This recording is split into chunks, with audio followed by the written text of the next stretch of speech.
పేరు Katam Surender, BJP SC Morcha రాష్ట్ర అధికార ప్రతినిధిని. మాది చేర్యాల పట్టణము. ఇప్పుడు ఈ పట్టణంలో మున్సిపల్ ఎలక్షన్ జరుగుతున్నాయి. ఇప్పుడు 12 వార్డులకు 12 మంది అభ్యర్థులను మేము నిలబెట్టినాము.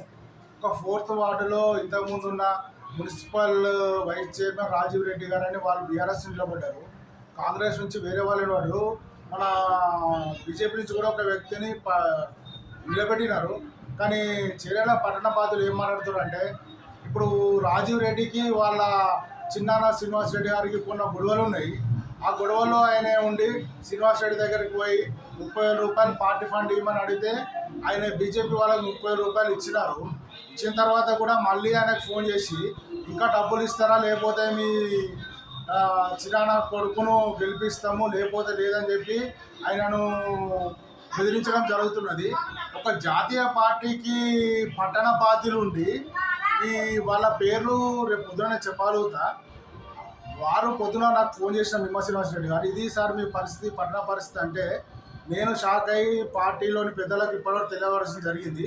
ఇంతవరకు కూడా ఎలాంటి చర్యలు తీసుకోలే పార్టీ పట్టణ బాధ్యులపై.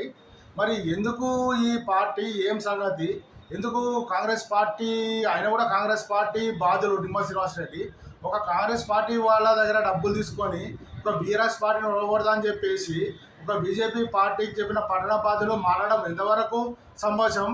దీని మీద రేపు ఉదయం 10 గంటలకు ఆంజనేయ స్వామి గుడి దగ్గరకు వచ్చి మాది తప్పు ఉంటే తడిబట్టలతోని స్నానం చేయాలి, మేము పైసలు తీసుకోవాలి, లేదంటే నేనైనా తడిబట్టలతో స్నానం చేస్తా. ఇది బహిరంగంగా సవాల్ విసురుతున్నా, దేనికైనా నేను సిద్ధం.